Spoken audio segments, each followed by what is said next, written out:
بسم الله الرحمن الرحيم. بسم الله. شكرًا عشان قبلت الدعوة يا الجميلة باشا ديّة. شكرا ليك انت والله ان انت دعيتني هنا. والله أنا بجد من الشخصيات يا جماعة. أنا بُص مش عايز اللي هو يعني اللي هو إيه، عمر وما أعرفش إيه. في ممكن تكون ناس شايفين عمر اللي هو الإيه، الشخص العميق، الشخص اللي هو ممكن يكون مش بيحب السوشيال أكتر أو كده، وشايفينك اللي هو شخص مشهور وكاركتر كده. لأ بالعكس يا جماعة، والله عمر ما شاء الله عليه الله. حبوب والله. حبيبي والله شو. باحب دايمًا كده في بداياتي إن هو نبدأ إيه، بقصة كده. ماشي، خد وقت. أنا أول مرّة عرفت فيها عمر، تمام، كانت تقريبًا لمّا نزل ليك فيديو في 2022. كان الفيديو اللي أنت عملت فيه slide في الزقازيق. ايوه الباك سلايد. أيوه، تمام. إحنا مش هنتكلّم في حتّة technical إن هو ما شاء الله تبارك حبيبي. الرحمن. أنا هاتكلّم اللي هو إيه، ناس كتير ربطت إن عمر من الزقازيق، دي حقيقة. وأنا منّهم. بجد. والله العظيم أنا كنت باحسبك من وأنا أصلًا من الشرقية، فاللي هو إيه، ده في ناس جامدة في الزقازيق وعارف أنا انبسطت جدًا.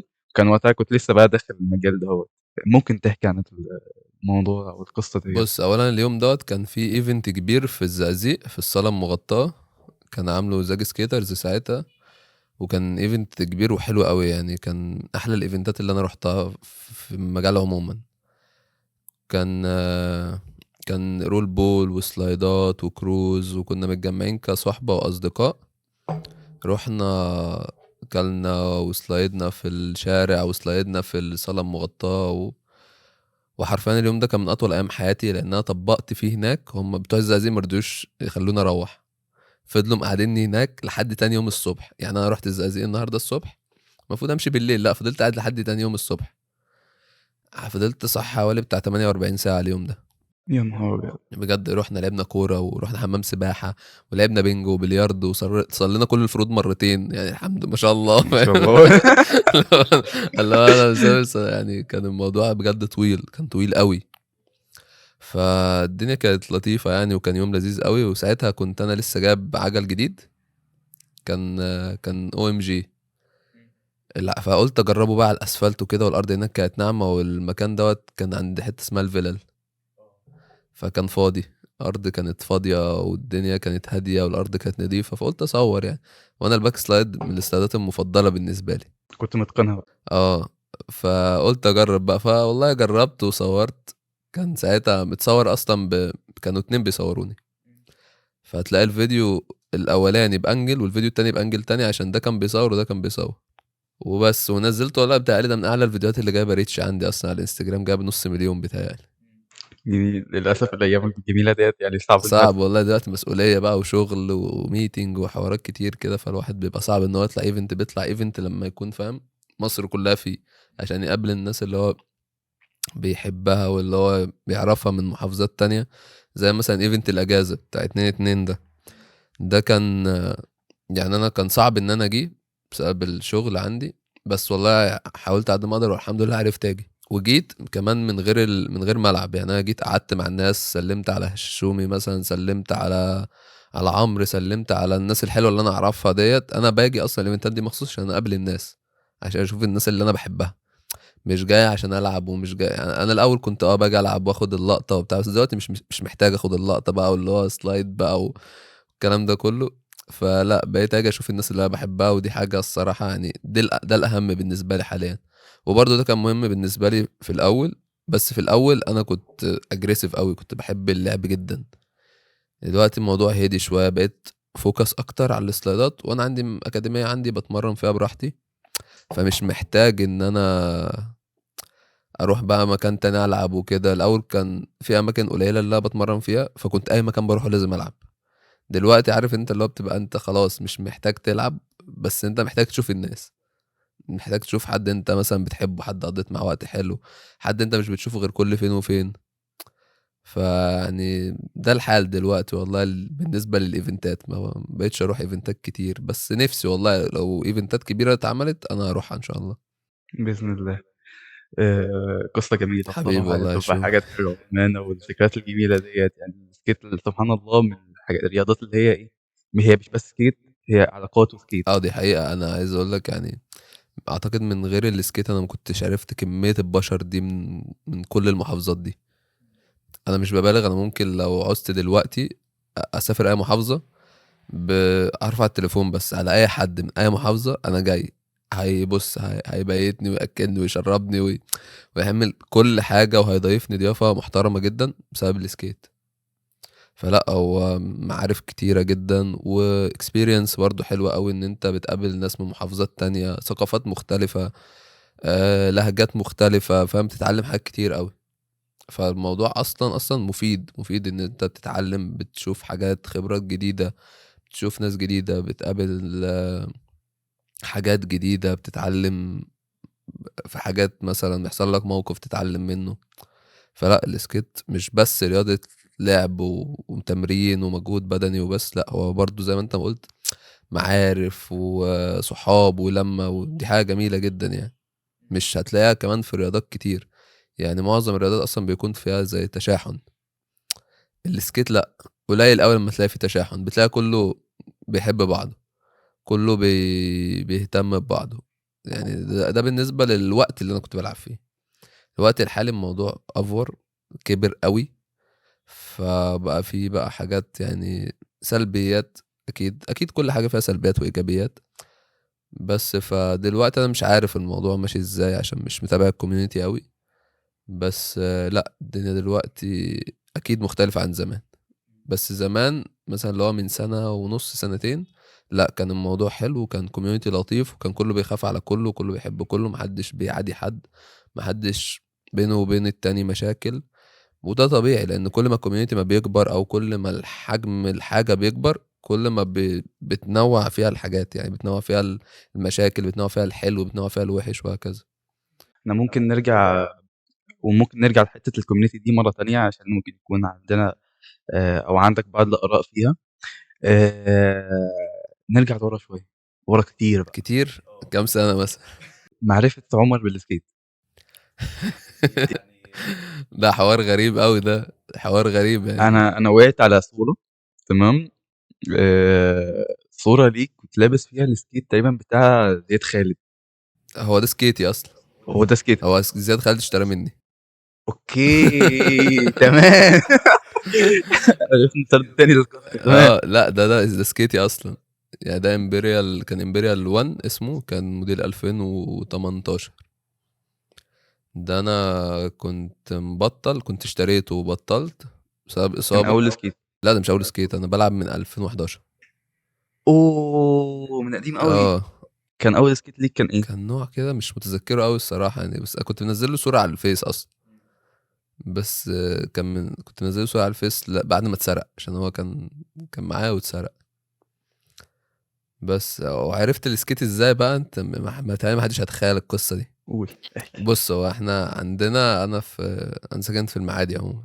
في المنطقة عندنا كان في راجل، عارف انت زمان كان في زي الناس الأجانب اللي في مصر لما كانوا بيسافروا كانوا بيعملوا زي حاجة كده، ترابيزة مثلا فيها الأغراض اللي هما مش هيعرفوا يسافروا بيها ويبيعوها.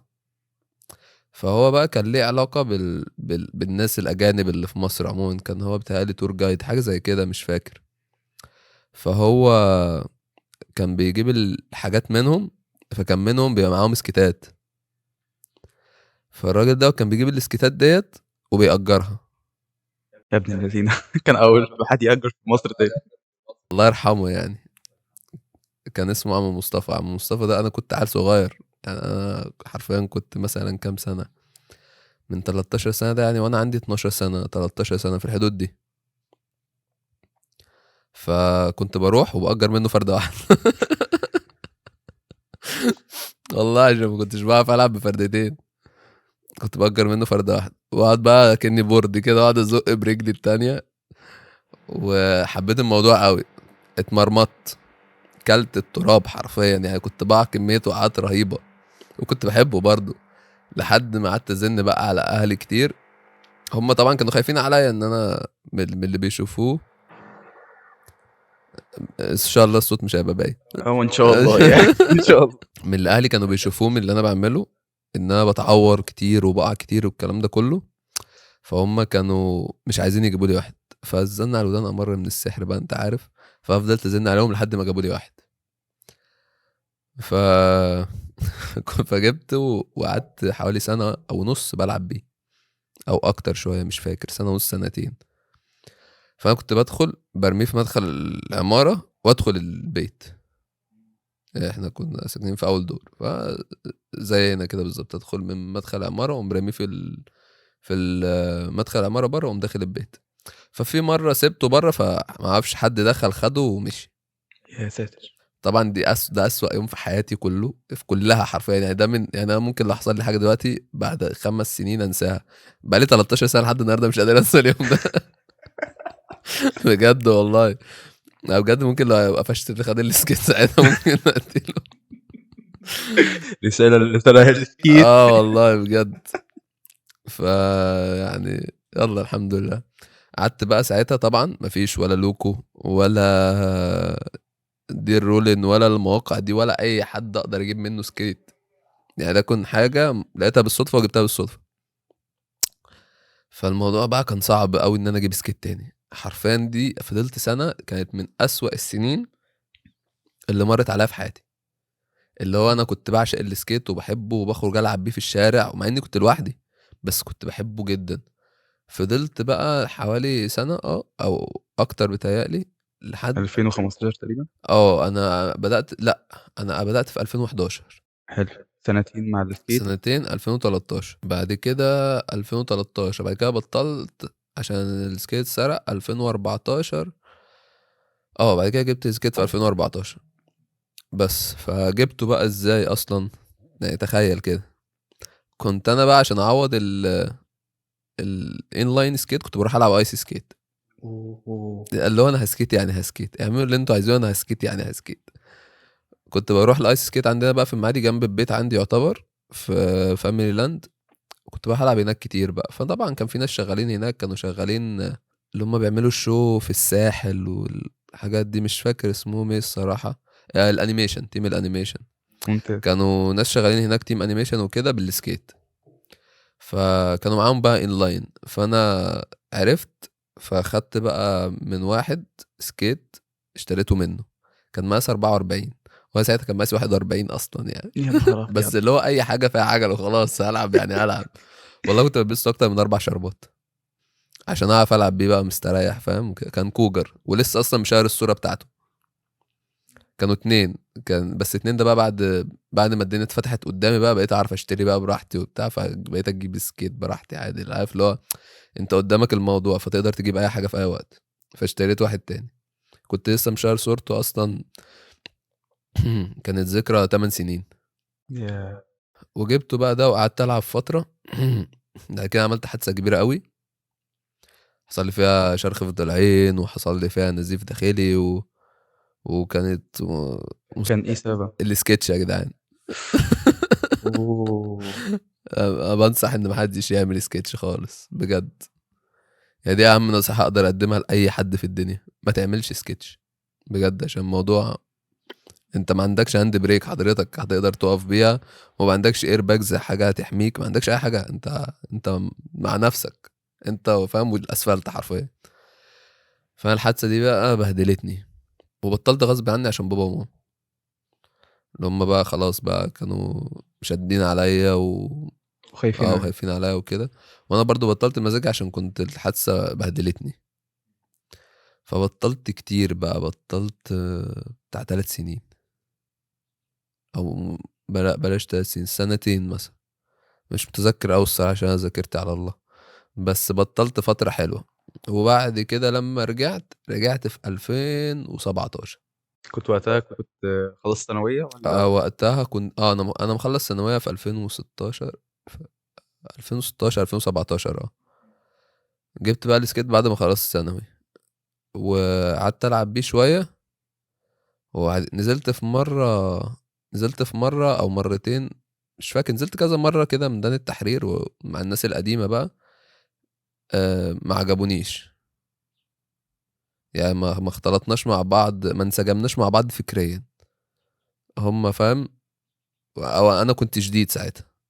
انا كنت شديد قوي يعني. انا تفكيري كان صارم كده، وما كنتش باهزر، ما كنتش باضحك، كنت ناشف شوية، كنت بانزل gym بقى وبتاع، وكنت فورمة وفاهم، كنت شديد أوي كده يعني في التعامل بتاعي، فما عجبنيش الوضع، فما نزلتش التحرير تاني، ففضلت ألعب بقى في المعادي عندنا لوحدي، حرفيًا بقى ألِف في المعادي كلّها لوحدي، حتى أنا معروف أصلًا في المعادي عمر باتيناج. في المعادي اللي هو مع الناس العاديين، اللي هو لأن أنا طبعًا كنت الوحيد اللي باعمل حاجة زي كده، فعارف المعادي كلّها، كنت بالِف المعادي كلّها، فده بيشوفني يقف يتكلّم معايا، ده يشوفني يقف يتكلّم معايا، فخلاص بقيت معروف في المعادي كلّها فاهم، عمر باتيناج. ف فزهقت من كتر اللعب لوحدي، وإضافة تانية أنا أصلًا اخترعت slide في الفترة دي، وما كنتش عارف إن هو موجود، والله اختراع سلايد. أقسم بالله هو كان موجود، بس أنا اللي مخترعه، أنا ما كنتش عارف عنه أي حاجة. يعني أنا اوه. كنت باقف بالتي ستوب اللي هي العادية اللي أي حد بيقف بيها دي، أنا ساعتها بقى قُلت أنا عايز أقف بطريقة أسرع وتوقّفني بشكل أضمن، طب أنا أعمل إيه؟ وقعدت أفكّر بقى في طُرق وكده، جمّعت الpower slide الله. والله العظيم.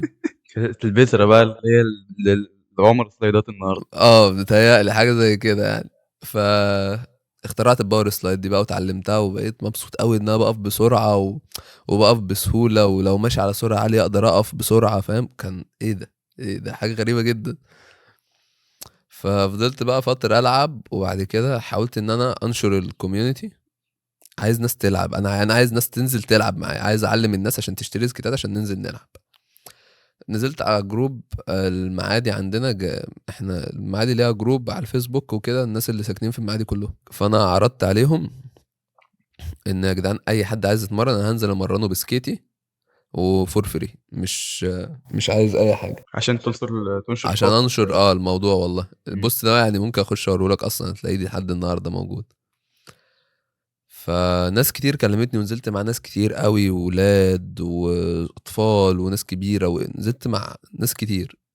في اللي استمر شوية، وفي فاهم اللي هو لأ فكس، نزل مرة بتاع ما عرفش يمشي وقع، لأ خلاص مش نازل تاني. حاولت أنشر الموضوع على قد ما أقدر، بعد كده طبعًا لبسنا كلنا في إيه، في كورونا. أوه! طبعًا كله ريّح، كله قعد، ما فيش أي حاجة، ما فيش حد بينزل. طبعًا وفيات بقى وحوارات وحاجات أصلًا كانت كبيرة أوي ساعتها. فبطّلت بقى من 2000 فالكورونا كانت 2019، 2020، نهاية 19 نهاية وبداية 19 20. وبداية 20 كان يوم عيد ميلادي، ده بجد يوم ما المطرة مطّرت وقال لك أجازة كان يوم عيد ميلادي. يا عيني عمر. الحمد لله. السنة دي يوم عيد ميلادي أول يوم رمضان يا عم، أهو عادي. ف فعادي بننوّع. بس فالدنيا كده لحد هنا، وأنا بقى إيه بطّلت. 2000 بطّلت في 2019، في نُص 2019 لحد آخر 2020، رجعت في عيد ميلادي 2021. إمم. يعني أنا رجعت 11/3، رجعت بالضبط قبل عيد ميلادي بيومين، رجعت 9/3/2021 بالإمبريال. بالإمبريال. كان عادي، بعد كده أنا حبيت إن أنا أغيّر من شكله، فاهم، أنا عجبتني أوي الطباعة أمّا هي كانت لسه طالعة ترند وكده، فقُلت قعدت أدوّر، قلبت الدنيا عشان ألاقي حد بيعملها، ورُحت لواحد في المُقطّم والله العظيم طلع عيني، أنا اليوم ده اتمرمطت مرمطة ما يعلم بيها إلا ربنا، وما كنتش نايم، كان الموضوع صعب عشان أعمل الskate ده، وأنا باحب اللون الأخضر والأحمر، ومش عايز أعمل فردة وفردة، أنا عايز أخلّي الاتنين زي بعض وأعمل اللونين، فقُمت عامله نُص أحمر ونُص أخضر، وكان الصراحة كان بالنسبة لي أنا كان تحفة، كان عاجبني أوي وحاجة جديدة وما حدش عملها. طبعًا خدت تريقة قد كده، أو مش لأ تصدق والله ما خدتش تريقة قد كده، أنا خدت تريقة من واحد بس هو من أعز أصدقائي دلوقتي، ده بجد والله العظيم. كان أقول اسمه عادي؟ عادي اللي يريحك لو مش هاعمل لك لا، لا مش مشاكل هيعمل لي يعني. مشاكل، ده حبيبي عبد الله جوكر، بالله عليك. والله. أقسم بالله خدت منه تريقة. بنت لذينة، قال لي أنت فاكر نفسك معاك توك توك؟ والله. والله ساعتها أنا ما ساعتها أنا ما رديتش عليه أصلًا، يعني أنا الكومنتات كانت كلها إيجابية إلا الكومنت بتاعه، فأنا رديت على الكومنتات الإيجابية كلها، ما رديتش عليه، قُلت يعني مش هارُد، يعني مش هارُد إساءة بالإساءة عادي خلاص. بعد كده تمر الايام وننزل واتقابله ونتصاحب، وبعد كده اقول لي ان هو الشخص ده. يعني انا ساعتها ما كنتش شفت صورة البروفايل بتاعته، يقول لي ان هو اللي كان كاتب لي الكومنت ده يا نهار بعد أبيض! سنة من معرفتنا ببعض بتاعي. فاحنا لينا ذكريات مع بعض مصيبة حرفيا، انا وعبد الله جوكر، يعني ذكريات يعني مؤلمة بجد. حوادث ومصايب وحوارات. هو بجد بجد من اعز اصدقائي يعني. جميل عبد الله، شخصية جميلة. بعدها بقى انا الامبريال ده كان بيعورني في رجلي، فقلت ابيعه واجيب نيكست. بعته لزياد خالد وخدت فلوسه. رحت جبت سكيت نيكست من كرييتيف. وبعد بقى طبعا يعني اللي حصل الحوارات بتاعت الجمارك والسكيت قعد فترة والكلام ده كله، رحت جبت سكيت اصلا من وي سكيت. او ما جبتش، هم اللي جابوا لي سكيت بمعنى صح. كسبونسر أو حاجة زي كده؟ يعني لا مش قوي يعني، بس فاهم. هم كانوا هم ستيل اصدقاء يعني، وناس عزاز عليا جدا. اصلا العجل اللي في السكيت ده كله من عندهم، سواء السيبا الشامبيون او الدارت الاتنين من عندهم. إمم. فجابوا لي ساعتها سيبا تريكس برو، كنت اول واحد اجيبه في مصر اصلا. كنت ساعتها خدته من مين، كنت او رشحه لي مين، كان رشحه لي هنودي. كان طبعا هو اللي بيلعب بسيبا تريكس برو في السعودية، وانا كنت متابعه وكده، ودخلت وكلمته وقال لي كويس وهاته وبتاع واشتريته على هذا الاساس يعني. ولعبت بقى بالتريكس برو طبعا فترة كبيرة جدا. وفي فيديوهات من اشهر فيديوهات ليا اللي هو ال 360 في فيكي ايجور، كنت عاملها في الممر. ده فيديو يعني ناس كتير قوي تعرفني اصلا بالفيديو ده، او يعني ده الايقونة بتاعتي فاهم، بعد الباك سلايد بتاع الزقازيق. فلعبت بيه فترة، بعد كده بدأ يبقى عندي مشكلة في انكل رجلي، عشان كان عندي إصابة مزمنة في أنكل رجلي. فبدأ هو يعمل لي يزود لي المشكلة دي. طبعا عملت علاج طبيعي حوالي بتاع 16 جلسة على أنكل رجلي بسبب إن أنا كان عندي إصابة مزمنة، وبسبب إن السكيت زودها. فقلت لا أنا أغيره، مش مرتاح فيه. وأنا كان الأيدل بتاعي كان رابيو إنريكي. رابيو إنريكي ده بطل للعالم في السلايدات 2023 و2017 و2018، 3 مرات مركز أول اسباني. هو ده كان الايدل بتاعي حرفيا. كان هو فاهم بص هو كل حاجه بالنسبه لي في السكيت، كنت بحبه جدا. فجبت بقى الاتش سي على هذا الاساس، وانا اصلا ما اشتريتش الاتش سي، انا مبدله. أوه! كويس. انا اصلا لو حكيت لك قصه انا مبدله ازاي، انا مش مبدل السكيت ده، انا مبدل سكيتي بسكيت 43، وكان في واحد معاه سكيت 42 عايز سكيت 43. أوه! والله. يعني انا بدلت التريكس برو بتاعي بسكيت 43، وبعد كده السكيت ال 43 ده بدلته مع واحد معاه سكيت 42. ومن ساعتها بقى والسكيت ده بقى له معايا سنة و8 شهور. ما شاء الله. وطبعا يعني حابب اوضح نقطة كده في السكيت دوت، ان ناس كتير قوي قوي قوي بتطلع لي سمعة وحشة. ده من انضف واحسن واجمل السكيتات اللي ممكن اي حد يلعب بيها في حياته بجد، سواء ككنترول، سواء كوزن، سواء ككومفورت، سواء كايه تاني كراحة. بص كل حاجة بجد، شامل كل حاجة، مريح وسلس وخفيف، وفي كنترول عالي جدا وقوي ومتين بيستحمل. من احسن السكيتات اللي انا لعبت بيها. انا لعبت بانواع باشكال وانواع كتيره جدا. انا لعبت باس سلايد، سيبا اس سلايد فتره كبيره، سيبا تريكس برو فتره كبيره، سيبا هايلايت فتره كبيره، سيبا ايجور فتره كبيره. لعبت بسكيتات كتيره جدا جدا فوق ما تتخيل، وكلهم كربون فايبر. انا ما ارتحتش غير في الايفو. ايفو مريح جدا للفترات الطويله، تقدر تلبسه فتره طويله من غير ما يتعب لك رجلك، مع ان في الطبيعي ان الكربون فايبر اصلا لما بتلبسه فتره طويله بيتعب لك رجلك. ده لا، مريح وكنترول بتاعه حلو قوي. وفي واي كاف، الواي كاف اللي هي بتبقى الجزء اللي هو الطري اللي هو اللي بيبقى في الرجل من ورا، بيزود عندك اللي هو الفليكشن بتاع الانكل، إيه هو الفريكشن؟ اللي هو مدى الحركة. بيزود مدى الحركة بتاع الأنكل، ما بيخلوش محدود. فأنت مثلا على الهيل بيكون انت بتحتاج فول اكستند ان انت تسحب الانكل بتاعك لاخره الطبيعي. يعني مثلا ده اخر انكل الطبيعي، السكيت لو ما فيهوش واي كف مش هيوصل لاخر انكل الطبيعي، إمم. فهو بيساعد على دوت. وانت لما بتوصل لاخر انكل بتاع رجلك الطبيعي دوت بيديك ثبات اكتر، مثلا في السلايدات مثلا زي الهيل باك سلايد بشكل اخص. يعني الهيل باك سلايد، لان الهيل باك يعتبر من السلايدات اللي انت محتاج يكون رجلك ثابته فيها قوي، فده بيساعد جدا على الموضوع ده. الكلام ده مش كلام انا كعمر شخصيا، يعني الكلام ده كلام ابطال عالم، لان انا الحمد لله ليا تواصل مع كل سلايدرز العالم حرفيا. وقريب ان شاء الله، مش قريب يعني كمان كام يوم، اصلا في فيديو كولابيريت بيني وبين انافار، ده مركز سادس على العالم كذا من كازاخستان، هو اللي دخل عرض عليا ان احنا نعمل فيديو مع بعض. الجلابية؟ لا. اه بالجلابيه. بس ايه رايك في فيديو الجلابيه؟ بصراحة من أجمد الفيديوهات اللي أنت بجد. نزلتها في الفترة الأخيرة والله والله عايز العظيم. اقول كنت داخل اعمل لكم فيديو بالبيجامه بس. أنت بتعلي الريت. اه والله العظيم اقسم بالله مصور فيديو بالبيجامه اصلا، بس مش عارف ايه اللي خلاني ما نزلتوش بس. ف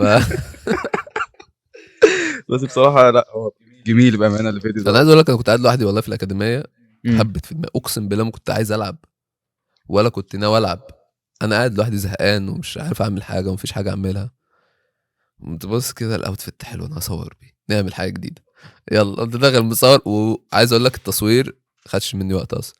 يعني انا كل فيديو من الفيديوهات اللي انا مصورها دي حرفيا كل فيديو مثلا دقيقه، اخش السلايد مره وخلاص يجي تمام زي الفل فاهم، اخش سلايد مره خلاص جه زي الفل، انا كنت مخطط كذا سلايد جم زي الفل، انا كده مرضي فاهم خلاص. ما عدا الكروس التوتو كروس سايد هي اكتر سلايد يعني رخم معايا، دخلت بتاع 5 6 مرات ولا حاجه، حتى تلاقيني بقول في الفيديو يلا ندي للكروس سايد محاوله كمان، واديتها محاوله كمان جت والله الحمد لله. لأ بصراحة كان فيديو جميل. حبيبي يا باشا. نرجع بس على حتة اللي هو تواصلك مع الأجانب. تمام. تواصلي مع الاجانب. أنت أنت تواصلت معاهم عشان أنت عايز توصل لمعلومة والّا كان سهل بالنسبة لك عشان أنت عُمر؟ بص في الاول انا كنت بتواصل مع الاجانب عشان طبعا زي ما قلت لك معلومات، لان مفيش حد في مصر كان عنده اي معلومات، لان انا إمم. يعتبر نعمه فضل من عند ربنا طبعا، يعني مش بنسب الفضل لنفسي، كل فضل ربنا سبحانه وتعالى، ان انا اول واحد يعني بادئ السلايدات اصلا في مصر. الناس لو كانت بتلعب في الاول كانوا بيلعبوا سلايدات هما ما يعرفوش غير اسمها، ممكن ما يعرفوش اي معلومات تانية، اسيد سول ماجيك بارل.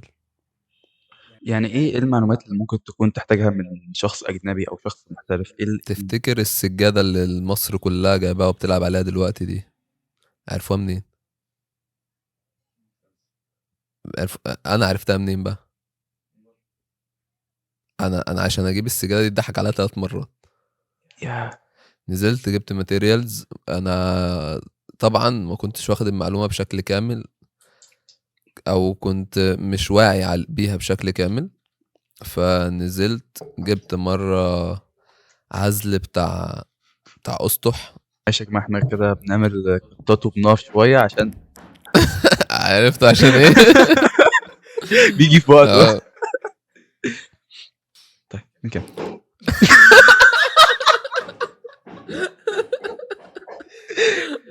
مش بنكمل. اعرف اصلا السجادة دي عبارة عن ايه، او بتتجاب منين، او المادة الخام الاساسية بتاعتها ايه، ده كان حوار، اقسم بالله حوار. انا الناس دلوقتي وما اقصدش حاجة يعني خالص، نو اوفنس خالص، يعني الناس دلوقتي بتاخد الحاجة على طبق من ذهب بجد. يعني دلوقتي انت متخيل ان حد بيجي يسألني جيب سجادة السلايدات منين، انزل كذا كذا اسمها كذا كذا من كذا كذا، يروح يشتريها ويمشي. انا عشان اجيبها زي ما قلت لك انا ضحك عليها 3 مرات، جبت 3 مرات حاجات مختلفة، اقسم بالله في سجادة جبتهم منهم كانت 40 كيلو. يا ساتر! والله عشان كده سميكة يعني؟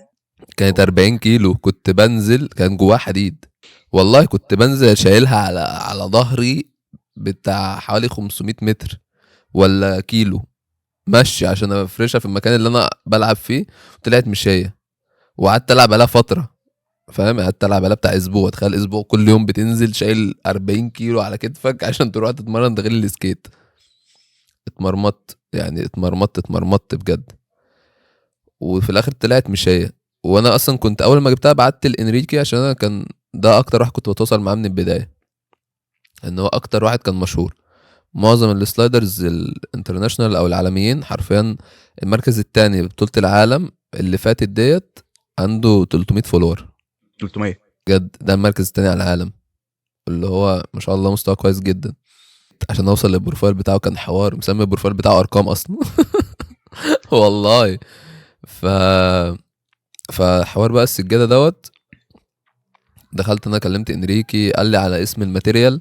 نزلت سألت على اسم الماتيريال، طبعا انريكي بعت لي اسم الماتيريال بالانجلش. فانا بروح اقول للناس في السبتيه اللي هم اصلا بتوع صناعيه وبتاع اسم بالانجلش، بقول له عايز هاي ديستني بولي ايثيلين مات لو سمحت. بيقول لي ايه؟ فاهم؟ فال فاللي هو ايه. وما عرفش يجمع الكلمه الاولى عشان اه يجمع الكلمه بالظبط الاولى. فاهم. فطبعا كنت باخدها بالشكل بقى، بحاول اشوف دي ماتيريال ايه ماتيريال ايه، لحد بقى ما عرفت الماتيريال الصح. اقسم بالله انا رحت مصنع في مره اللي بيعمل السجاده دي نفسها، رحت المصنع نفسه، كان حوار بقى. فالحد بقى ما عرفت السجادة بقى اسمها ووظيفتها الأساسية وأصلا أنا في الأول كنت فاكر إن دي حاجة مخصصة للسكيت. يعني زي مثلا الويلز مثلا، دي حاجة مخصصة للسكيت، الويلز دي مخصصة للسكيت ده. أنا كنت فاكر إن المات دي مخصصة للسلايدات اللي بتاعت السكيت. طلعت إن هي أصلا هي حاجة تانية خالص. يعني هي اصلا بتستخدم في عزل الخزانات والترع وتبطين الترع. والله يعني ده الاستخدام الاساسي ليها، او ده الاستخدام الرئيسي ليها. وده عرفته كله من الاجانب. اه عرفت كله طبعا من ناس من بره مصر. طيب والحاجات التكنيكال؟ الحاجات التكنيكال برضو من الاجانب، من ناس كتير بقى، كتير قوي. لان واحد زي انريكي مثلا ما بيعملش سلايدات كتير، في كذا سلايد ما بيعملوش. هو بيهتم بالسلايدات اللي بتكسبه، فاهم؟ بلاي سمارت، مش هارد، اللي هو مش بيلعب على كل حاجه. فمثلا سلايد زي الكروس يوف او، سلايد زي التوتو في، سلايد زي الكوانتا فرينتي، دي سلايدات جديده كده محدش عارف عنها اي حاجه، عشان ده ماتريكس جديد اصلا نزل في اسبانيا. اه ده حوارات. ف فالماتريكس دوت اصلا يعني محدش عارف غير تيم المعادي بيتهيألي. ده بجد، وانا اللي معرفه لهم. يعني انا اللي دخلت جبت طلع عيني عشان انا احكي لك قصه الماتريكس ده اصلا حوار. فبس فدلوقتي انت قلت التكنيكال، قلت لك اه من الاجانب، وفي اجانب كتير بقى مش نفس الشخص، عشان زي ما قلت لك ان انريكيني ما بيعملش السلايدات كلها. فانا مثلا كنت عايز اجرب التوتو في عشان اعملها. رحت كلمت واحد من الصين مثلا، او مش من الصين، من فيتنام. سلايدر بي دوت ما بيتكلمش غير اللغه الام بتاعته. فحوار بقى كوبي بيست ترانسليت، فاهم؟ وما ينفعش ترانسليت للعربي، لازم ترانسليت لانجليش عشان بتختلف لو ترانسليت للعربي او الانجليش. بس فكان حوار بقى. يعني اتعلمت طبعا التكنيكس منهم في معظم السلايدات، تكاد تكون كلها. طبعا الماتيريالز والحاجات دي برضو منهم. الويلز دي كلها انا طبعا دخلت سألتهم ايه احسن انواع العجل، ايه افضل انواع العجل، ايه احسن انواع العجل على الارضيات المختلفة، على الاسفلت، على السيراميك، على الباركيه، على المات، على البولي بروبيلين، دي سجادة تانية كده لسه ما دخلتش مصر، ان شاء الله تدخل يعني بس هي غالية. ف... فطبعا كل الكلام ده انا بتعلمه منهم، لان هم طبعا اللي عندهم الخبرة، لان ما شاء الله اقل واحد فيهم بيلعب بقاله حوالي 13 سنة سلايدات بس، ما شاء الله. مش سكيت. يعني انريكي بيلعب بقاله 13 سنة او 14 سنة كمان بس سلايدات، هو سلايدات. داخل سكيت عشان يلعب لا سلايدات. هو بيلعب حاجات كتير، بس بيلعب سلايدات من 14 سنة وبيلعبها لحد النهاردة. فتخيل كم الاكسبيرينس اللي عنده، وشارك في كام بطولة، واتكلم مع كام لعيب، وي حوارات كتير قوي، فاهم؟ ف فالموضوع جه بقى. طبعا اول حاجه بالتواصل مع انريكي زي ما قلت لك، بعد كده بقى فتح معايا مع ناس كتير قوي بقى من بلاد تانية، من فيتنام، من سنغافوره، من تايلاند، من هونج كونج، من الصين، من تاني. البرازيل. لا مفيش حد في البرازيل، ما اعرفش حد في البرازيل بتهيألي. براين اعتقد مش برازيلي، اعتقد كوبي، حاجه زي كده. دول كلهم سلايدات، اه وبتكلمهم عشان تعرف منهم سلايدات. بالظبط، بقى اعرف منهم كل حاجه، عجل، بيرنج، بوت، فريم، كل حاجه. يعني حرفيا في حاجات اصلا دقيقه جدا. يعني مثلا مقاس الفريم، انت عارف مقاسات الفريم كام وكام وكام؟ العرض بتاعه اللي هو بيكون 243 و255 و201 و235 وفي 215. كل دي سايزات الفريم بتختلف. دوت بيختلف في توزيع نقط القوة، فبيختلف في راحتك في السلايد. فعشان وبرضه بيختلف في نوع، في مقاس رجلك ونوع البوت اللي انت بتلعب بيه، سواء ترينيتي ماونت اللي هو نقطتين قدام ونقطة ورا، او سواء اللي هو 2 بوينت اللي هو نقطة قدام ونقطة ورا. بص اللي هو المطبت، حوارات. المسمار اللي هو امم بتلف في البوت. المسمار اللي هنا ده، مم. ده ما اظنش ان في الا باور سلايد هي اللي عمل الموضوع التنس ده. اه، ومعاها براءة اختراع. يعني محدش يقدر يستخدم الترينيتي ماونت غير لما ياخد تصريح من باور سلايد، غير كده يتم مقاضاته. حتى فريمات اندلس اللي عامله ترينيتي ماونت عاملاه باتفاق مع باور سلايد. بس فالحوار ده اصلا يعني من اكتر الحاجات اللي خدت مني وقت ان انا اتعلمها واعرفها، وان انا يعني اقدر احدد ايه انسب حاجه بالنسبه لي.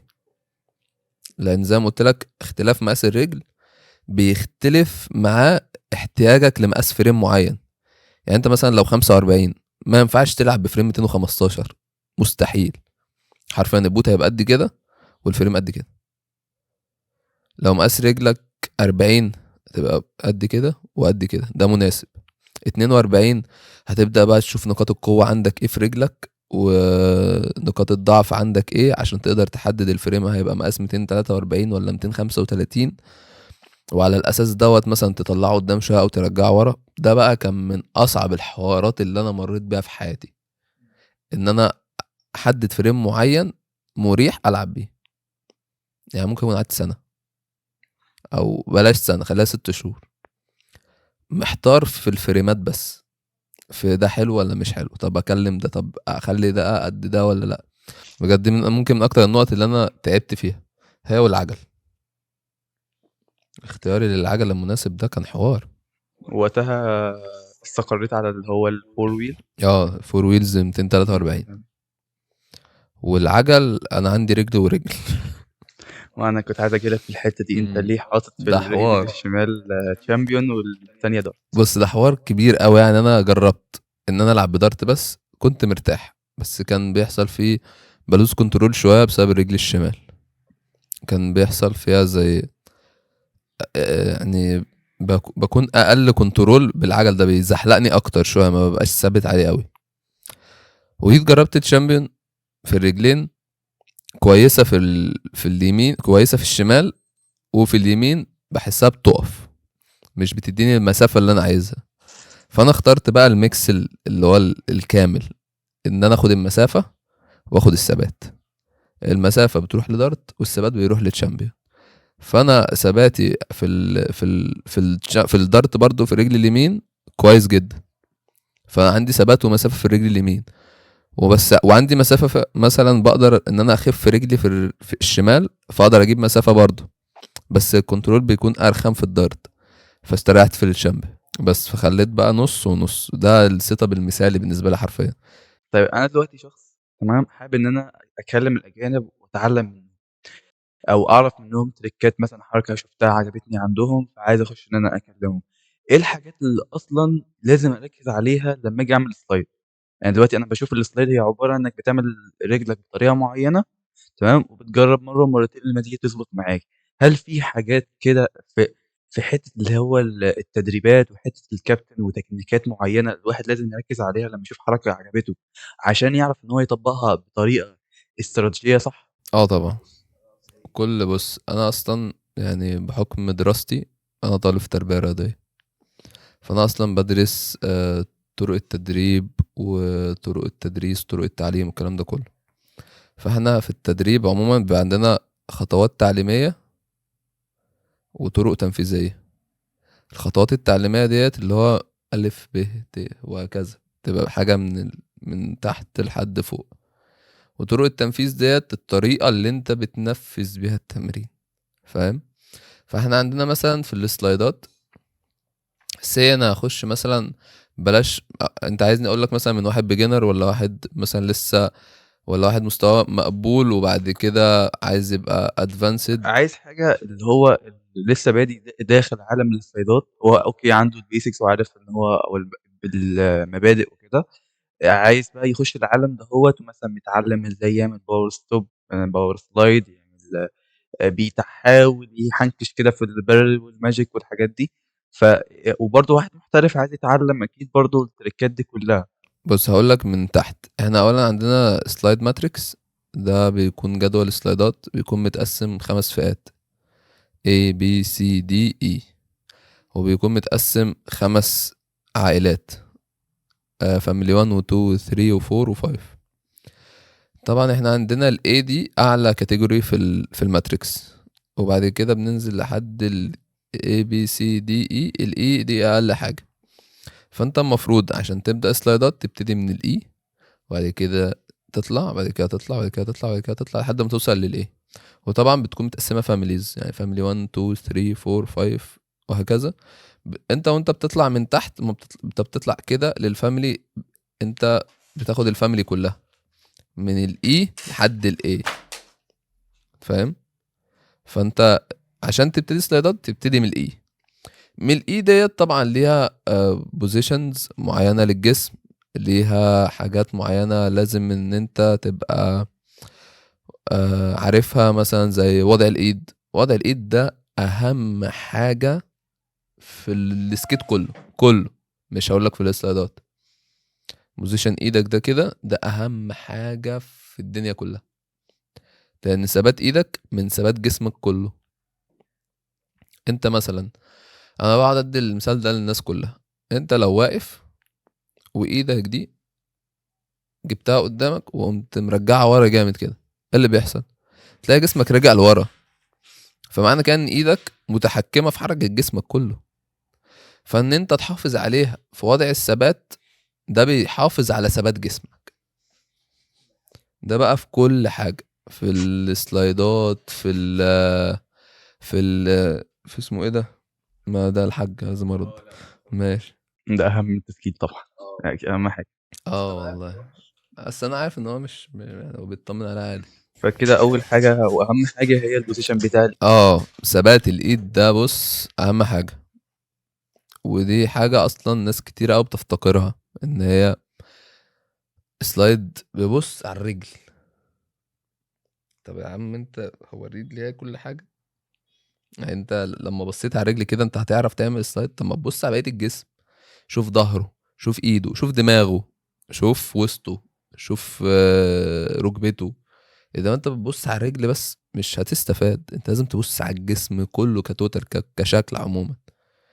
فده اهم حاجة في السلايدات وفي السكيت عموما. في السلالوم في اي حاجة ثبات الايد ده رقم واحد.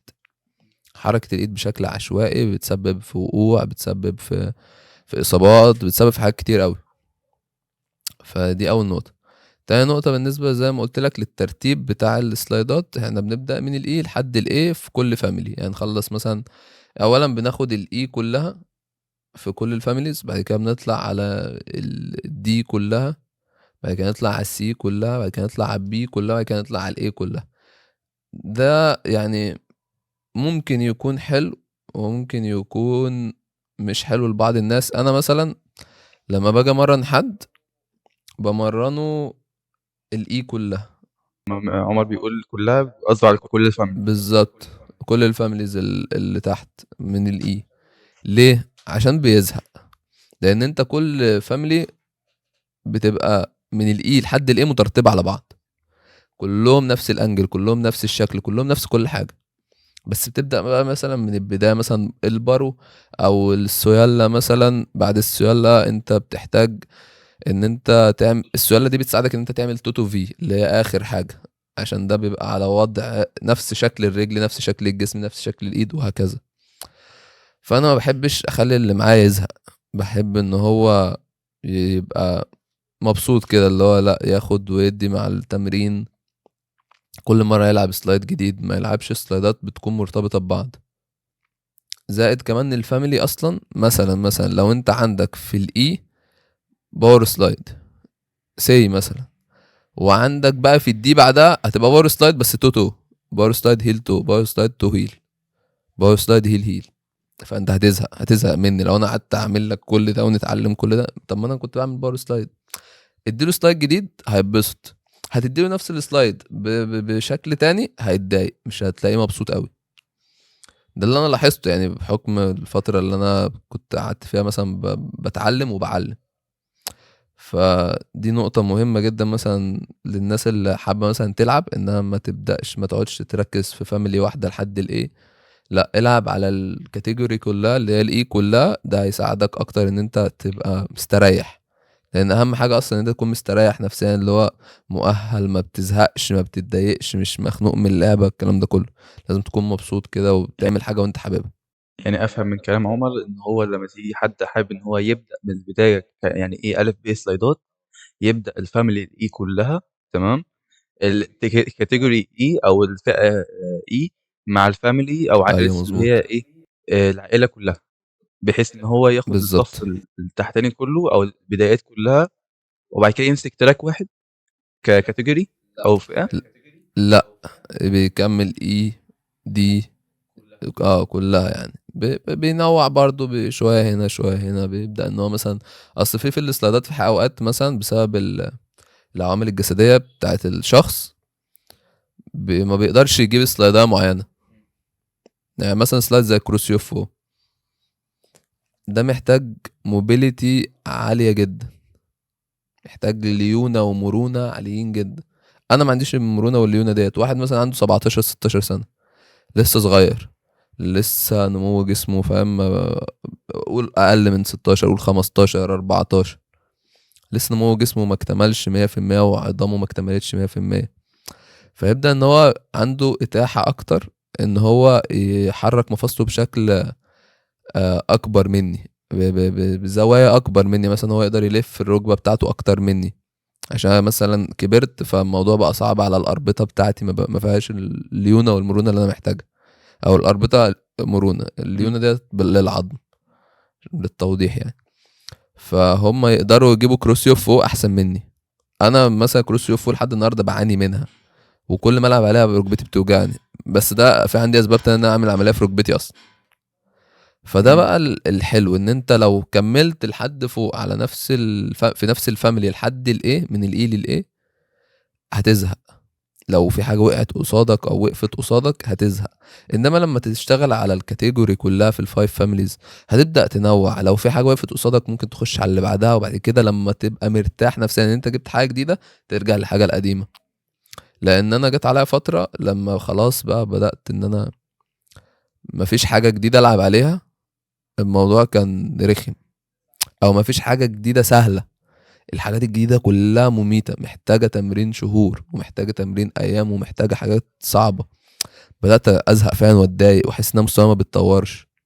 فده اللي هيحسه نفس احساسي هيحسه الشخص اللي هو مثلا خد فاميلي واحده لحد فوق وعطل في النص، هيحس بكده، هيحس ان هو عايز يخش على حاجه تاني، فهيجي يخش على حاجه تانية. مثلا لو هو وصل للسي هينزل للاي تاني في فاميلي تانية، هيحس ان هو بيقلل من مستواه مش بيعلي من مستواه. فده بقى الحلو، ده الصح، ان انت تبدا من الاي تخلصها كلها وتظبط الدنيا فيها. لو حاجة عطلت معاك تروح على اللي بعدها، وبعد كده ترجع لها لما تخلص الباقي، وبعد كده تطلع على اللي فوق. هتحس ان دايما حتى لو عطلت مستواك ما بيقلش، انت في نفس الكاتيجوري بتاعتك. طيب من ناحيه الجيم، هل هو أثّر معاك بشكل ملحوظ؟ هو أكيد هيأثّر عليك بشكل إيجابي، بس هل هو أثّر بشكل ملحوظ إن عُمر بيتطوّر بشكل كبير في مجال الصيدات، والّا بحُكم الخبرة واللعب بقى لك فترة طويلة؟ بص مبدئيا كده هو الجيم هيأثر، ده شيء بديهي، لان الجيم بيزود الاسترنس عندك وبيزود الانديورنس اللي هو قوة التحمل، بيزود الانديورنس سترينث اللي هي القوة العضلية، بيزود القوة العضلية. والانديورنس اللي هو التحمل، بيزود تحمل العضلة بتاعتك. يعني انت مثلا ما تقدرش تشد زي مثلا اي عضلة الريست مثلا، ما تقدرش تفضل شده فترة طويلة، هتبدأ ان هو يحصل فيه تقلصات ويبدأ ان هو يوجعك. فان انت تقدر بقى شده فترة طويلة، ده الانديورنس، ده قوة التحمل، ان انت قادر ان انت تثبت عضلات رجلك على الوضع اللي هي ممتاز. عليه. فلما بتزود قدرة التحمل بتاعتك، بتقدر ان انت لو عندك بالانس كويس اوي في السكيت، تقدر انت تطول في السلايد، رجلك ما تسيبش، عضلات رجلك ما تضعفش، ما تفكش مرة واحدة، ما تبقاش قادر ان انت تكمل السلايد، مع انك عندك القدرة لده كسكيت، بس ما عندكش قدرة كماسلز، ما عندكش قدرة كعضلات. طب على كده يا عمر، انت عندك منهج بتتعلم بيه السلايدات، او انت بتمشي عليه عشان تتعلم السلايدات بشكل عام؟ انا اه، كخريطة ذهنية او حاجة زي كده؟ انا كنت راندم لفترة، لحد فترة قريبة قوي يعني. يعني بتهيألي من ساعة لما فتحت الأكاديمية كنت أنا ساعتها كنت راندم قوي، كنتش منظم. يعني قولوا من 7 شهور أو من 8 شهور. من ال8 شهور دول بقى لحد النهاردة الحمد لله منظم جدا. يعني بحاول على قد ما أقدر أمشي بالترتيب وبالظبط وزي ما الكتاب بيقول يعني بالمعنى العامي إن هو بمشي زي ما الكتاب بيقول. ودي حاجة مريحة، وحاجة بتحافظ على جسمي، لأن أنا الأول كنت غشيم قوي، كنت بقع كتير ومكنتش بهتم بجسمي، والموضوع ده اثر عليا كتير جدا بعدها. يعني انا بتهيألي أنا مش بتهيألي، انا فعلا انا عامل اشتراك يعني مع دكتور العلاج الطبيعي، اشتراك شهري، اللي هو انا بروح ادفع له كذا، لما بيحصل لي حاجه بروح له، اللي هو انا خلاص انا عايش عنده. انا بيحصل لي اي حاجه لو بسيطه بسبب اللي أنا كنت بعمله في الاول بتسمع، مثلا في ركبتي، في جنبي، في ظهري، في كتفي، اي حاجه بسيطه بتسمع. فعلى طول اي حاجه تحصل لي يا دكتور انا جاي لحضرتك، اروح له فاهم، اعمل 4 جلسات، 5 جلسات، 6 جلسات زي ما يجي، وارجع تاني اتمرن عادي جدا. بس فالموضوع انا حاليا ماشي بمنهجيه جدا، وماشي بنظام مع الناس اللي بمرنها. انا يعتبر ما بمرنش حد حاليا يعني، واللي بمرنهم مش ناس انا بمرنهم كمدرب رسمي، انا بمرن صحابي، الناس اللي شغالين معايا في الأكاديمية، صحابي في التيم، الكلام ده كله. وشهادة منهم، انت بتشجع جامد الحمد لله وداعم يعني. ليهم بشكل كبير، يعني بيشكروا فيك جدا. الحمد لله والله، فضل من عند ربنا. وكتبوا حاجة كده، مش عارف انا ممكن اقولها لك ولا لا، بس يعني رهيبة، يعني حاجة حلوة. بجد والله. اه، بس ما ينفعش اقولها في الكلام. ليه كده؟ ماشي خلاص. للاسف يعني. ماشي. بس حاجة ايجابية يعني، متقلقش. طب الحمد لله. تشجيعك ليهم خلى تيم المعادي معروف ان هو بتاع سلايدات، مشهورين في السلايدات، وجودهم بوجود السلايدات. حصل، دي حقيقة. فده عشان عمر، ولا هو قبل كده كان بيحب الحاجة؟ المفروض اتكلم بحرية، ولا الناس هتفتكرني نرجسي ولا ايه؟ اللي رايحك انت. مش عارف، بس بص، هو واجتنب كثيرا من الظن ان بعد الظن اثم، فايه. دي النصيحة بس يعني. اولا هو اكيد عشان عمر، لان اكتر اثبات لحاجه زي كده، هم طبعا في الاول وفي الاخر كلهم اخواتي بلا استثناء، اخواتي بجد يعني، اخواتي الصغيرين كلهم يعتبر. ف بلا استثناء انا بعزهم جدا وبحبهم جدا، وهم اشخاص عزيز على قلبي. بس هم دايما لما كانوا بييجوا يلعبوا حد او يلعبوا قصاد حد، كانوا لهم ما انتوا عشان عمر عيد قاعد معاكم في المعادي. اوه، واجهوها كتير دي. ما انتوا عشان عمر عيد هو اللي بيمرنكم. ما انتوا عشان قاعدين مع عمر عيد، فاهم.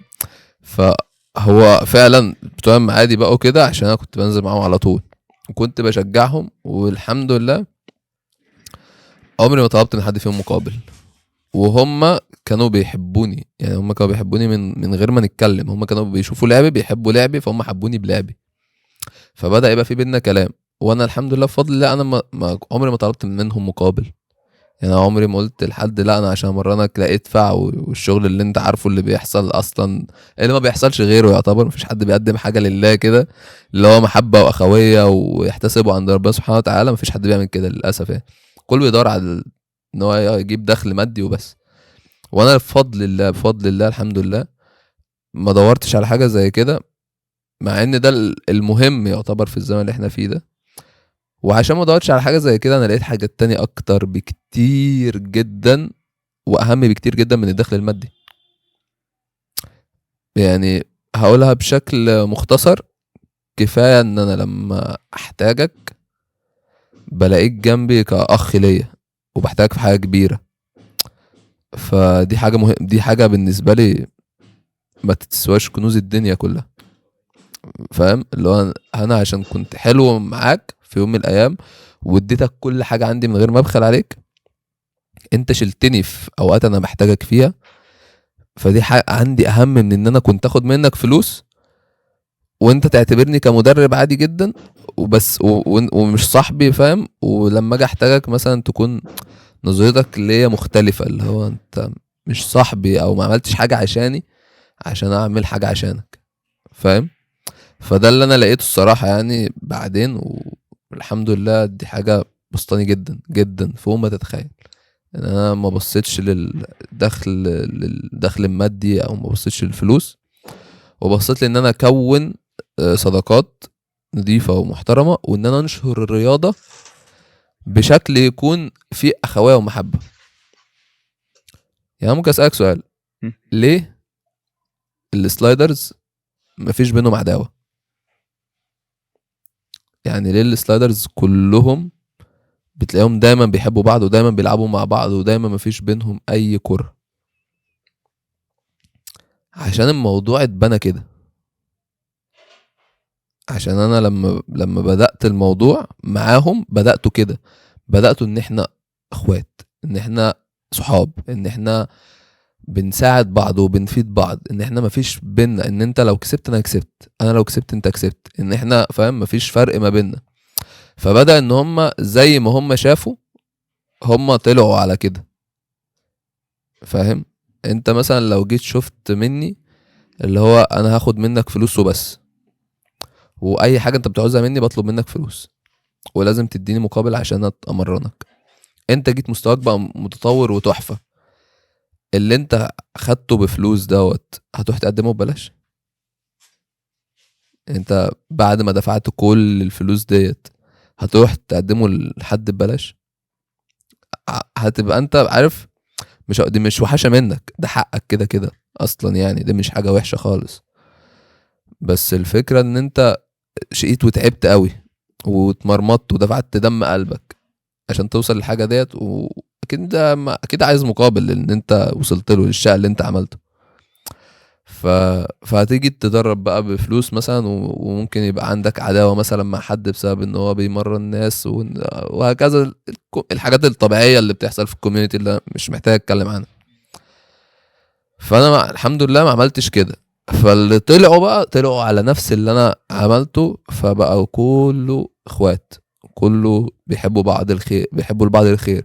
اي حد عمل حاجه جديده ما بيخبيش على التاني، اي حد عمل ستايل جديد يجي يقول للتاني انا عايز العب على كومبو جديد. مثلا رحت في مره لواحد بيلعب معانا يعني بدون ذكر اسمه عشان اسمه بيجيب بان والله، وقلت له على كومبو جديد، دخل جابه وصوره ونزله. قلت له انا اللي قايل لك على الكومبو، راح تصوره وتنزله قبل ما انا انزله. وعادي وخدناها بهزار بقى، ما زعلتش وبتاع، لان احنا كده كده نقول كل حاجه لبعض، الموضوع مريح ما بيننا.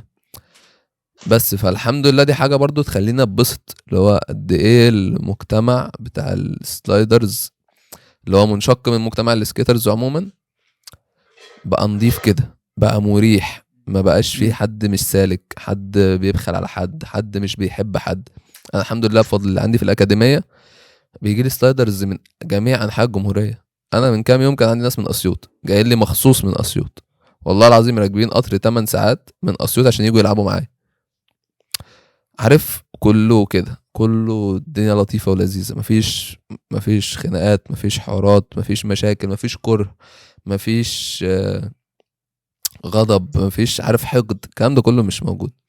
فدي حاجه اصلا تخليني افرح ان انا لما بدات الموضوع بداته بمحبه، ما بدأتوش بعائد مادي بقى، وبدأته بيلا وهات واعمل والكلام ده كله زي ما كان بيحصل قصاد عيني حرفيا من كل الناس. جميل، جميل. بس استفدنا في الحتة ديّة حبّة، بس لأ يعني بصراحة الحديث معاك ممتع جدًا. ننتقل من عالم السلايدات، برضه في عالم السلايدات هنبقى في الحتة دي شوية. لاحظت إن عندكم في الأكاديمية WorldSkate، تمام، بتسلايدوا على باركيه، تمام، بتحطّوا عليه مادة أو حاجة عشان تسلايدوا، وهو أحسن من السجادة؟ هو مش احسن من السجاده، هو يعتبر بالنسبه لي انا ما عنديش اي مشكله بين ده وبين ده. انا كان اول مره اجرب السجاده في ايفنت الاجازه 2/2، كان اول مره اجرب السجاده بالعجل ده تحديدا يعني. فلما جربت السجاده انا عملت عليها كومبو 3 اكس، يعني 3 سلايدات في سلايد واحد، في دخله واحده. كان مريح جدا وما وقعتش والدنيا كانت لذيذه خالص يعني، وكانت اول مره اخش اجرب الكومبو، يعني ما جربتوش كذا مره. فكده من وجهة نظري ان انا مرتاح هنا ومرتاح هنا، ما عنديش اي اختلاف هنا وهنا. هم يعتبر الاتنين واحد، مع الwheels بتاعة عمر، مع الsetup بتاع بالظبط، عمر. انا ما عنديش اي مشكله، ما عنديش فرق هنا وهنا. بس في نقطه ان احنا عندنا انا اقدر العب على الباركيه من غير ما احط عليه اي حاجه، بس الفكره في المسافات. انت سلايد جنبها مسافه يعني على طول، اهم حاجه في السلايد المسافه، وليه مهم المسافة؟ لان هي دي اللي بتدل على ان انت عندك كنترول ولا لا. ومن ناحية البطولات المسافه اهم حاجه، بيتبني عليها نقط أو حاجة؟ مش نقط. انت بتقعد تفنط بتقارن، يعني مش نقط يعني اللي هو بتقارن انا 1-0 2-0 3-1 2-1 وهكذا يعني. اللي هو مثلا احنا بنحدد على حسب 5 حاجات، فنقعد نقارن ما بيني وما بينك ونشوف مين الاول. ما أنت ممكن تفصل في حتة الحاجات ديّة، عشان ممكن الناس اللي هي حابة تخش بطولات. احنا بنقيم اولا، هو انا مش حافظهم الصراحة قوي، انا مش فاكرهم كلهم، بس احنا بنقيم على حسب المسافة، شكل الجسم، الفول ستوب، ال الfamily بتاع الslide مثلًا؟ ايوه الفئة بتاعت السلايد و... وبس. الفئة مش الfamily. الفئة اللي هي A او B او C او D او E، والخمسة مش فاكرها الصراحة، عشان ماتريكس ده اصلا كان مكتوب بالاسباني ومترجمته. يا ساتر! فبس هم دول الاربع حاجات. بس المسافة اهم حاجة، المسافة دي بص دي التوب حرفيا. المسافة هي اللي بيترتب عليها حاجات كتير قوي، والفول ستوب برضو مهم، ونوع السلايد مهم، وزي ما قلت لك شكل الجسم مهم جدا جدا يعني.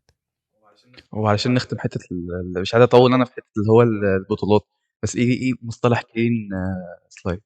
في مصطلحات بتبقى مش رسمية، مصطلحات منشقة كده، اللي هو واحد قالها وخلاص فبتتشهر، إمم. بتاع مثلا واحد معروف قالها، فالمشتق الكلمة دي بتتشهر او الجملة دي بتتشهر فبتبدأ تسمعها، بس لا مفيش مصطلح رسمي بالاسم ده. هو في بقى مصطلح برضو مسافة صريحة. مسافة صريحة ديت معناها عشان السلايد يتحسب اصلا لازم يكون اكتر من 2 متر، فمسافة صريحة دي معناها ان هو عدى ال 2 متر. بس فدي المسافة دي الصريحة كده. حاجة من الحاجات اللي باحبها في عمر بصراحة، والمحتوى بتاع عمر، إن هو الفيديو زي ما اتصوّر زي ما بينزل، بالتعليق، بالصوت بتاع الwheel، من غير أغاني، دي أهم الحمد حاجة. لله. اصل بص اولا يعني الاغاني حرام على كل مسلم ومسلمة، والرسول نهى عن المعازف، فانا لو سمعتها لوحدي هاخد ذنبي لوحدي. تخيل لما بنزلها واتفرج عليها 20,000 30,000 واحد، انا هاخد. هو مثلًا الفيديو اللي هو جاب نُص الفيديو اللي جاب مليون. 500,000 ده الحمد لله ان هو معلهوش صوت. انا كنت منزله من غير اغنية. ف فانا هاخد ذنب الناس دي كلها ليه؟ يعني مش مستاهله يعني، وحرام، وكمان انا بنشر كده الفاحشه والحاجه الوحشه وسط الناس، وده مش اللي الرسول صلى الله عليه وسلم عليه الصلاه والسلام يعني امرنا بيه. بس فانا بحب انزل، وكمان بالصوت على فكره حلوه قوي، بالصوت ممتعه كده، وبتبقى في خاصةً في اه السلايدات، يا سلام! فايبس مختلفه وبتاع، وبتطلع تكومنت، وانا بحاول اطلع حاجات جديده برضو ان هي تخلي الناس تتبسط، زي الفويس اوفر مثلا، نزلت مره فيديو بفويس اوفر. دي شفتها كانت لطيفه يعني. فالموضوع كان حلو يعني وحاولت مثلا انوع زي سلايد بالجلابيه. ف و... بننوع عشان الناس برضو ما تزهقش يعني.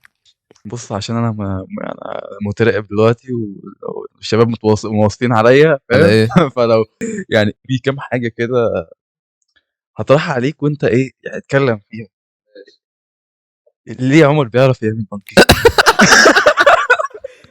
اشمعنى البانكيك يا عمر؟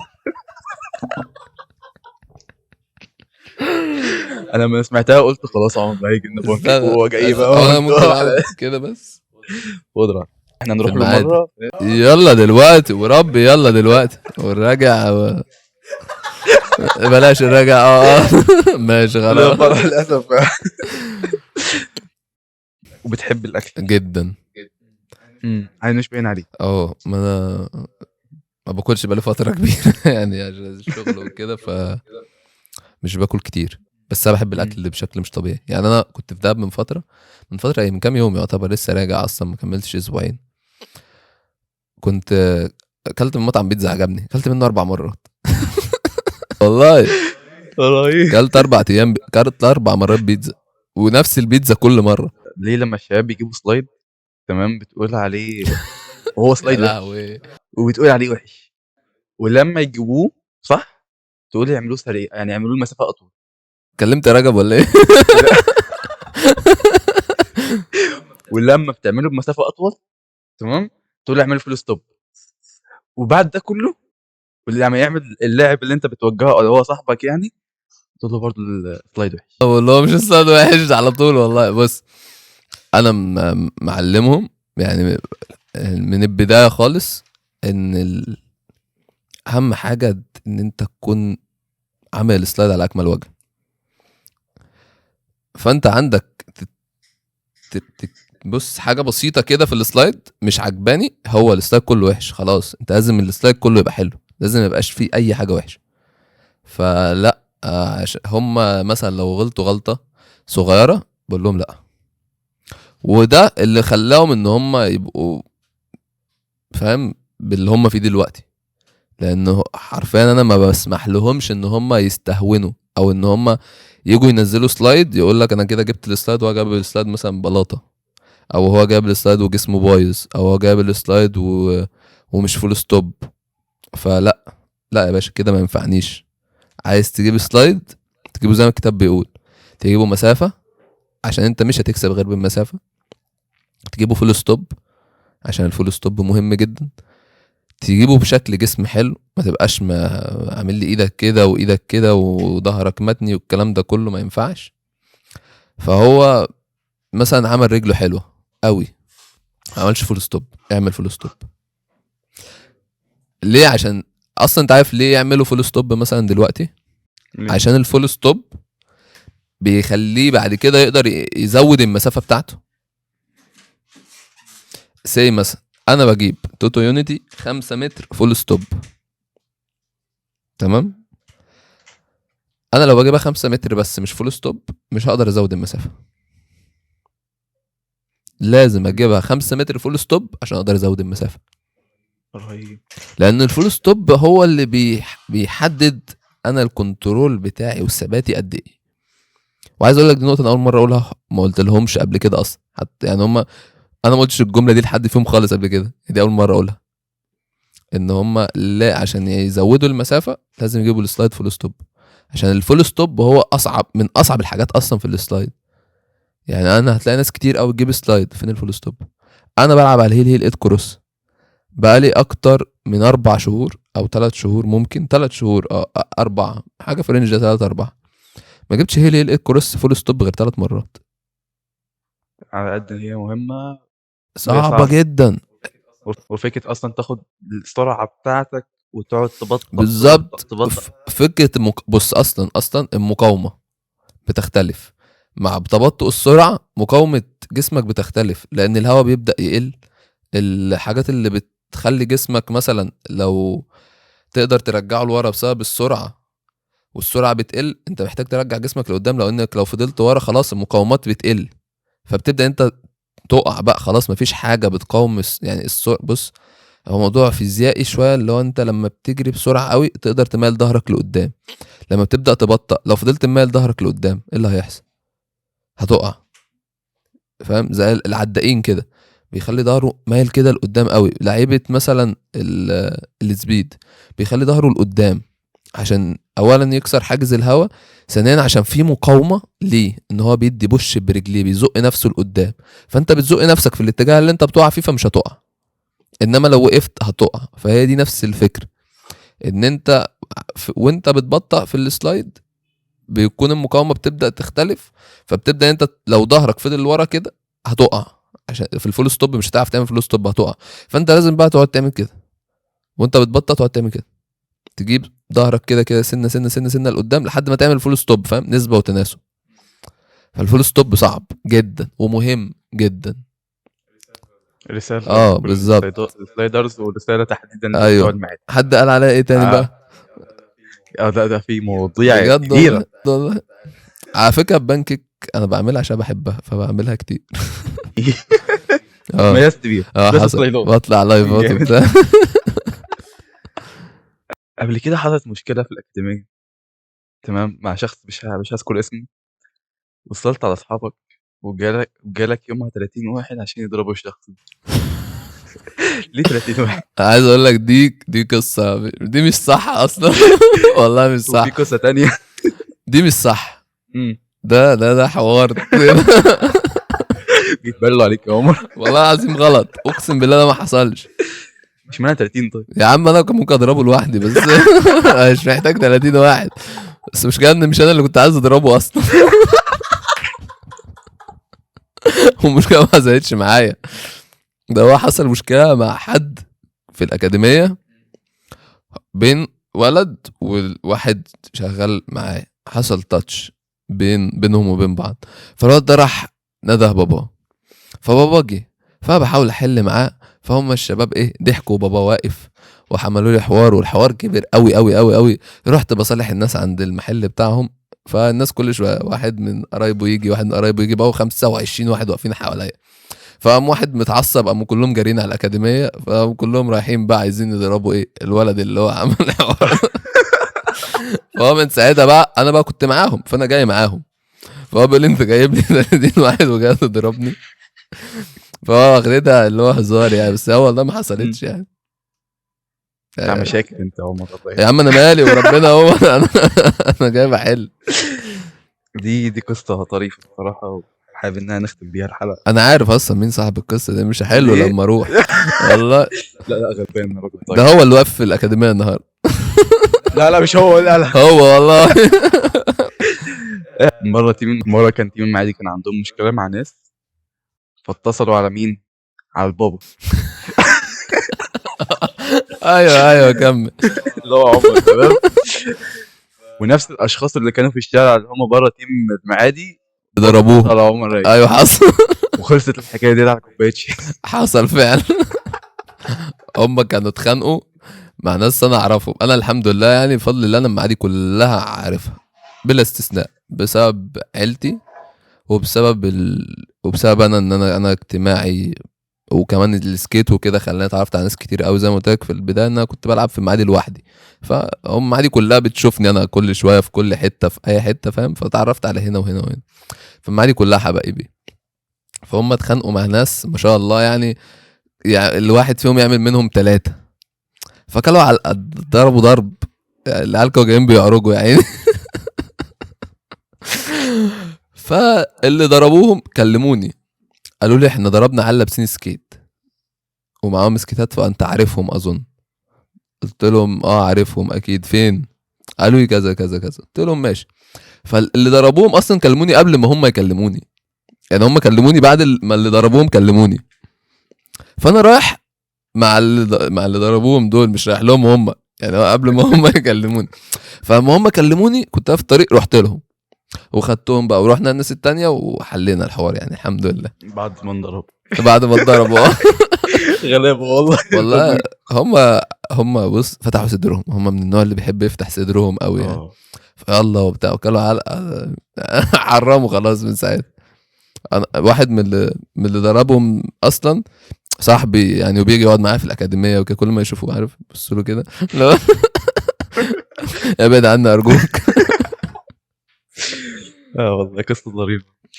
اه شكرا يا عمر. والله شكرا بجد. شكرا ليك والله الشوم بجد. احنا انبسطنا جدا جدا والله وانا جدا. كمان اتبسطت قوي، انا مستمتع. يعني تجربه جديده كده وقعده لطيفه قوي، كفايه انها معاك.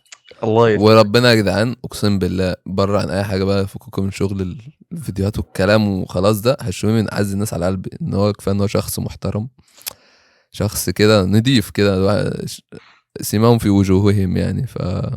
بجد والله انا بعزك لله في لله والله. الله يسعدك، الله يرفع من شأنك يا رب. حبيبي يا اخويا شكرا اجمعين. يا عمر. بس يا اخويا وبسطت اني كنت معاك جدا والله، والبسبوسه دي حلوه. بجد. ايوه على خير. سبحان الله وبحمده، أشهد أن لا إله إلا أنت، أستغفرك وأتوب إليك.